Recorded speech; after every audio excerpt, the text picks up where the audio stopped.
I spent 5 years sacrificing everything to save for my dream home, but as I stood in my living room surrounded by untouched food, my family was nowhere to be found.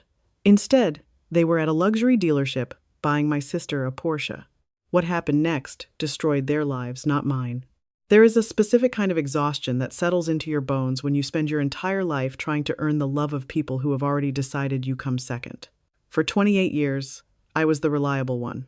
The background character in the ongoing dramatic sitcom that was my younger sister Ashley's life. While I was working double shifts at a mid-level logistics firm in Chicago, saving every spare dime, driving a 12-year-old Honda Civic with a broken AC, Ashley was finding herself. Finding herself usually involved, dropping out of expensive degree programs, dating men who treated her like an accessory, and crying to our parents, Barbara and Richard, whenever the consequences of her actions caught up to her. And my parents? They practically tripped over themselves to cushion her fall. But this time, things were supposed to be different. I had finally done it. After years of budgeting, skipping vacations, and living with roommates who never washed their dishes, I closed on a beautiful, modest, 3-bedroom house in Oak Park. It wasn't a mansion, but it was mine. It had a wraparound porch, original hardwood floors, and a little backyard where I planned to plant hydrangeas. I planned my housewarming party for the second Saturday in October. I gave everyone 6 weeks' notice. I spent 2 weeks painting the living room, a warm, inviting sage green, scrubbing baseboards until my knuckles bled, and hanging string lights across the back patio. This wasn't just a party, it was my declaration of independence. It was the physical proof that I had made something of myself. My parents had RSVP'd with enthusiastic promises. Mom swore she was going to make her famous baked ziti a family staple for big celebrations. Dad said he'd bring his toolbox to help me mount my new television before the guests arrived. Even Ashley said she'd pop by with her new fiancé, Greg. Greg was a flashy guy who wore suits with no socks and constantly talked about his portfolio, though no one actually knew what he did for a living. The day of the party, the air was crisp and perfect. My best friend Sarah came over early to help me set up. We arranged platters of bruschetta, set up a makeshift mimosa bar, and put a custom playlist on the speakers. At 1 p.m., Dad was supposed to arrive with the toolbox. At 1:30 p.m., I called him. It went straight to voicemail. "They're probably just stuck in traffic on the Eisenhower," Sarah said, though I could see the pity forming in the corners of her eyes. By 2:30 p.m., my friends and a few coworkers began to arrive. The house filled with laughter, the clinking of glasses, and warm compliments about the crown molding. But my eyes kept darting to the front door. Every time a car drove past, my chest tightened. I called Mom. Voicemail. I called Ashley. Voicemail. By 4 p.m., the baked ziti was officially a no-show, and the television remained unmounted, leaning sadly against the wall. I was sitting on a bar stool in the kitchen, forcing a smile as a coworker told a story, when my phone buzzed in my back pocket. It wasn't a text from my parents, it was an Instagram notification. Ashley Jenkins just posted to her story. A cold sense of dread washed over me as I tapped the icon. The video started with a loud, excited squeal. The camera panned across the gleaming showroom floor of a high-end European auto dealership in the wealthy northern suburbs. There was Ashley, wearing a designer tracksuit, jumping up and down and clapping her hands. Next to her stood my mother, beaming with pride, holding a giant red velvet bow. And there was my father, shaking hands with a salesman in a slick suit, holding a set of keys. The caption across the video read, "When lease is up and parents are literal angels, number Porsche Princess, number blessed, number new ride." The next slide was a photo of Ashley and Greg leaning against a brand new midnight blue 2024 Porsche Macan. Mom and Dad were standing right beside them, looking happier and more present than I had seen them in years. I stared at the screen until the backlight dimmed and went black. The sounds of my own housewarming party seemed to fade into a dull, echoing roar. They hadn't forgotten. They hadn't gotten stuck in traffic. They had actively chosen to ditch the biggest milestone of my life, a milestone I had achieved entirely on my own to go buy my 25-year-old sister a luxury vehicle she absolutely did not need. Sarah walked into the kitchen carrying empty plates. She took one look at my face and stopped dead. "Chloe, what's wrong? You look like you're going to be sick." I didn't say a word. I just unlocked my phone and handed it to her. Sarah watched the stories, her jaw tightening. I am going to drive up there and key that car, she whispered fiercely. Don't, I said, my voice eerily calm. The heartbreak I expected to feel wasn't there. Instead, it was replaced by a strange, hollow clarity. A dam had broken inside me. The hope that my parents would ever view me as an equal, that they would ever celebrate my hard work the way they celebrated Ashley's mere existence, evaporated. I spent the rest of the evening playing the perfect hostess. I laughed, I poured drinks, I accepted housewarming gifts with genuine gratitude. But when the last guest left at 9 p.m., I locked my brand new front door, slid down the wood paneling until I hit the floor, and finally let myself cry. Sunday morning arrived with a heavy silence. I woke up on the couch, surrounded by leftover food and the faint smell of spilled champagne. At 10:15 a.m., my phone rang. It was my mother. I let it ring 3 times before I answered. Hello? Chloe, honey. Mom's voice was sickeningly cheerful, entirely devoid of guilt. We are so sorry we couldn't make it yesterday. You would not believe the day we had. I saw Instagram, Mom. I know exactly the day you had, I said, keeping my tone flat. There was a brief pause, a tiny stutter in her cheerful facade. Oh, well, yes. You see, it was a complete emergency. Ashley called us yesterday morning in absolute hysterics. Her lease on the Audi was up next week, and she completely forgot to arrange a new vehicle. Greg has been so busy with his investments, he couldn't help her shop. She was going to be without a car, Chloe. How was she supposed to get to work? She works from home 3 days a week, doing freelance social media consulting, I replied.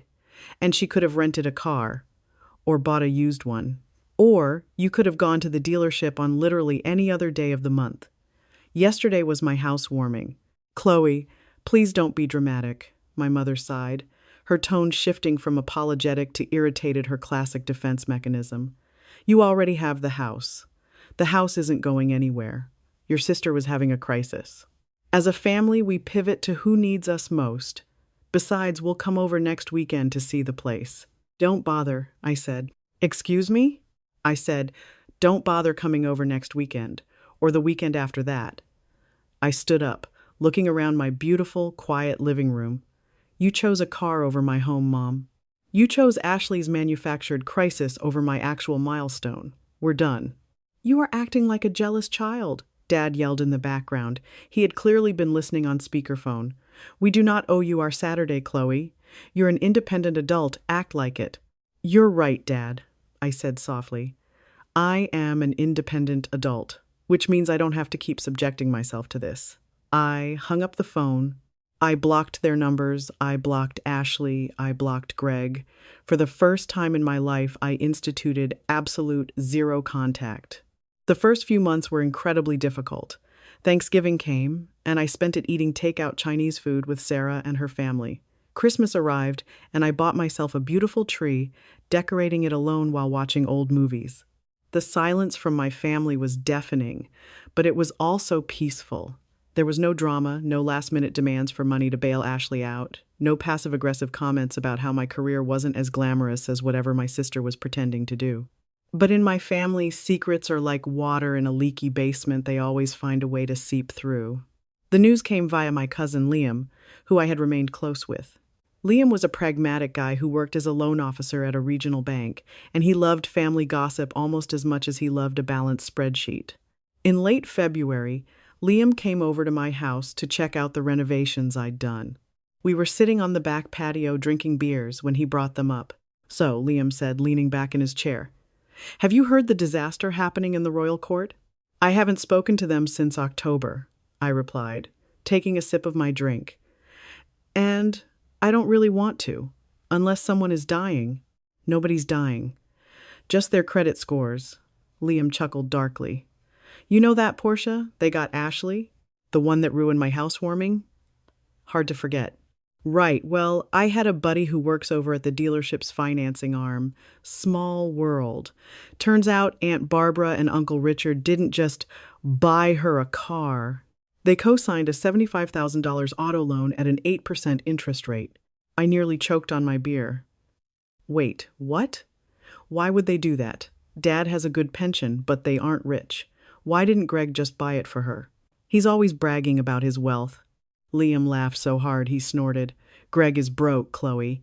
Like underwater in debt broke. He's been running some crypto trading scheme that tanked entirely.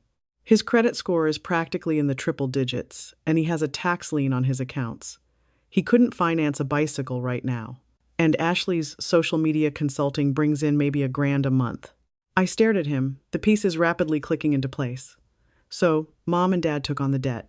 Exactly. Ashley played the victim, told them Greg's assets were temporarily tied up in offshore investments, and begged them to co-sign so she wouldn't look poor in front of Greg's investor friends. Your parents swallowed the hook. That's a $1,200 a month car payment. I calculated quickly, my stomach dropping. Plus insurance on a luxury sports car for a 25-year-old. Yep. And guess who just lost her freelance gig 2 weeks ago? Liam raised an eyebrow. Ashley. She got fired for missing deadlines. So now, Aunt Barbara and Uncle Richard are on the hook for the full payment. If they miss it, it tanks their credit right as they're trying to refinance their mortgage. A wave of complex emotions hit me. Part of me was horrified for my parents. They were in their late 50s, supposed to be cruising toward a comfortable retirement. But a darker, louder part of me felt a cold, sharp sense of vindication. Karma had not just knocked on their door, it had kicked it off the hinges. As the spring rolled in, I focused entirely on my own life. I got a promotion at the logistics firm, taking over as the regional operations manager. I started dating a wonderful, grounded guy named Mark who actually listened to me when I spoke.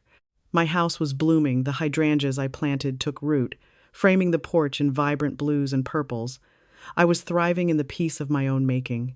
Then, on a rainy Tuesday in May, I came home from work to find a familiar car parked in my driveway. It wasn't the shiny blue Porsche. It was my parents' sensible 5-year-old Toyota Camry. My father was standing on my front porch, shoulders hunched against the rain, looking older and more tired than I had ever seen him. When I pulled up and stepped out of my car, he didn't bark an order or look at me with his usual impatience. Instead, he took his hat off and wrung it in his hands. "Chloe," he called out, his voice cracking slightly. "Please, I know you blocked us, but we really need to talk. We need your help." My father stood on the porch, water dripping from the brim of his navy baseball cap onto the doormat. He looked shrunken, stripped of the booming, authoritative confidence he had carried my entire life.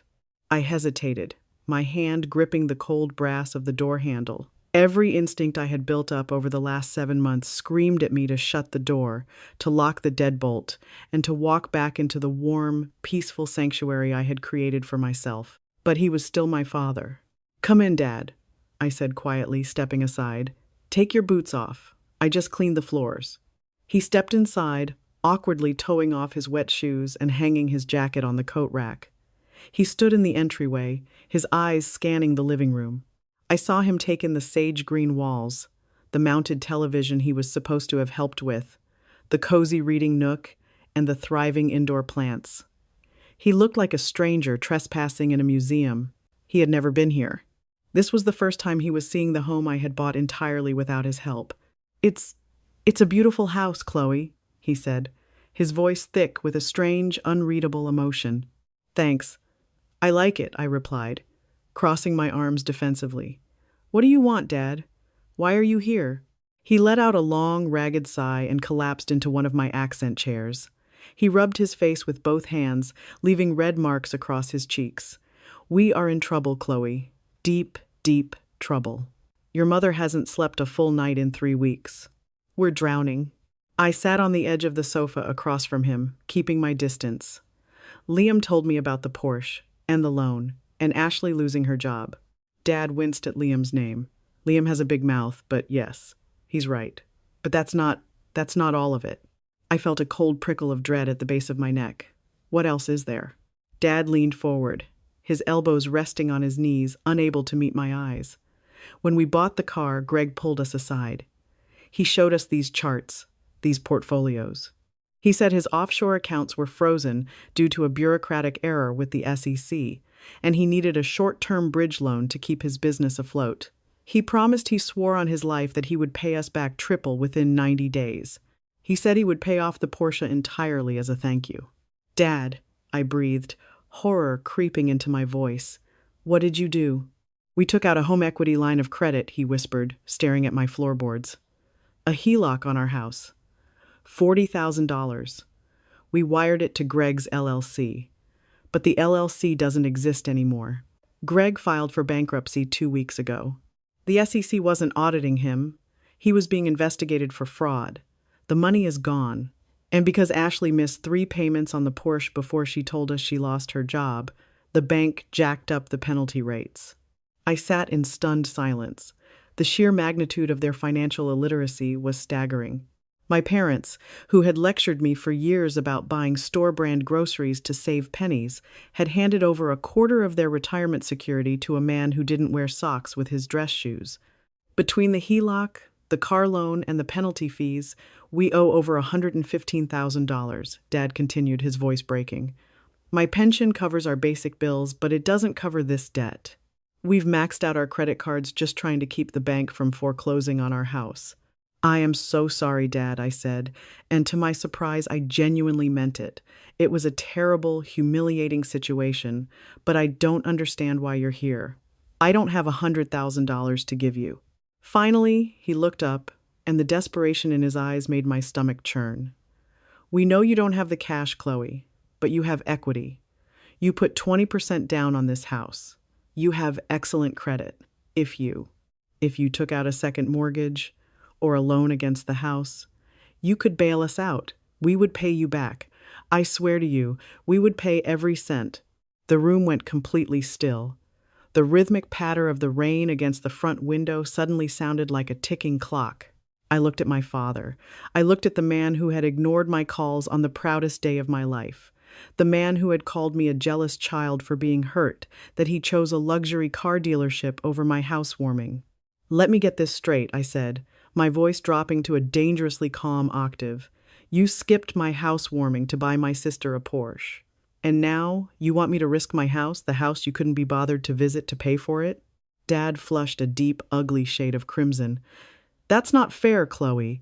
We are family. Family helps family in times of crisis. We raised you, we put a roof over your head for 18 years. And I am grateful for my childhood. I shot back, standing up. But you didn't just make a mistake, Dad. You made a choice. You chose to enable Ashley, just like you have done her entire life. You chose a con artist over your own daughter. You wanted the glamour, you wanted the bragging rights. And now that the bill has come due, you want me to write the check. We are going to lose our home, Chloe, he shouted, tears finally spilling over his eyelashes. Do you understand that? Your mother is packing boxes right now because we have to list the house next week before the bank takes it. We are going to lose everything. I felt a tear slip down my own cheek, but I didn't wipe it away. Then you'll lose it, I said softly. I love you, Dad, but I will not set myself on fire to keep you warm. My answer is no. Absolutely not. He stared at me for a long time, searching my face for a crack, for the obedient, desperate-to-please little girl he used to know. But she didn't live here anymore. Slowly, he stood up, put his wet jacket back on, and walked out the front door without another word. The click of the deadbolt sliding into place behind him was the loudest sound I had ever heard. The fallout was rapid, public, and brutally unforgiving. 3 days after my father's visit, karma finally caught up to Ashley in the most spectacular fashion imaginable. She was at an upscale outdoor shopping pavilion in Oak Brook, sipping an iced matcha latte and pretending her life hadn't completely disintegrated when the repo man found her. According to Liam, who got the play-by-play from a mutual friend who witnessed the entire event, Ashley had parked the midnight blue Porsche right in front of a high-end boutique. A tow truck backed up to it in broad daylight. When Ashley saw what was happening, she ran out of the store, screaming hysterically, demanding they unhook her car. She threw her latte at the tow truck driver. He calmly wiped the green liquid off his safety vest, handed her the bank's repossession order, and drove away with the Porsche, while half the shopping center filmed the meltdown on their phones. That night, Greg packed 2 suitcases, drained whatever was left in their joint checking account, and vanished. Rumor had it he fled to a cousin's house in Nevada to hide from his creditors and the pending fraud charges. He didn't even leave Ashley a note. He just blocked her number and disappeared into the ether. The repossession of the car triggered a cascade of financial ruin. The bank sold the Porsche at an auction for significantly less than what was owed on the bloated loan, leaving my parents on the hook for a massive deficiency balance. Combined with the HELOC, they were officially backed into a corner they couldn't borrow their way out of. In late June, a for sale sign went up on the front lawn of my childhood home. It broke my heart to see the Zillow listing. The 4-bedroom colonial where I had grown up, where we had celebrated Christmases and birthdays, was being sold off to cover a mountain of irresponsible debt. Because they needed a fast close to avoid foreclosure, they priced it aggressively low. It sold in 9 days to a corporate flipper who planned to gut the entire thing. My parents had to have an estate sale to liquidate their belongings, as they were moving into a cramped 2-bedroom apartment in a much less desirable zip code. Liam went to the sale and bought my old childhood bookshelf for me. He brought it over to my house, and we spent an hour sanding it down and repainting it on the back patio. "How are they holding up?" I asked Liam, carefully avoiding looking at him as I painted. "Aunt Barbara is a mess," Liam admitted, shaking his head. "She cries all the time. Uncle Richard looks like he's aged 10 years in 2 months. He had to come out of retirement and take a part-time job doing inventory at a hardware store just to make the rent on their new apartment." "And Ashley?" Liam let out a dry, humorless laugh. "Welcome to the real world, Princess Ashley. Without Greg to pay her rent, and without your parents having a dime to spare, she had to move into the 2nd bedroom of their apartment. She's working at a discount shoe store at the mall, 40 hours a week, on her feet, making $14 an hour. And the best part? Because the apartment is on a bus line and she has no car, she has to take public transit every single day." I pictured my sister, the self-proclaimed Porsche princess, waiting in the freezing Chicago wind for the 6 a.m. bus in her discount store uniform. There was no joy in the image, no vicious triumph. It was just profoundly sad. It was a tragedy entirely of their own making. As the leaves began to change, turning my neighborhood into a vibrant canvas of autumn colors, a profound sense of peace settled over my life. The storm of my family's drama had raged and passed, leaving me entirely untouched in its wake. Mark and I moved in together in November.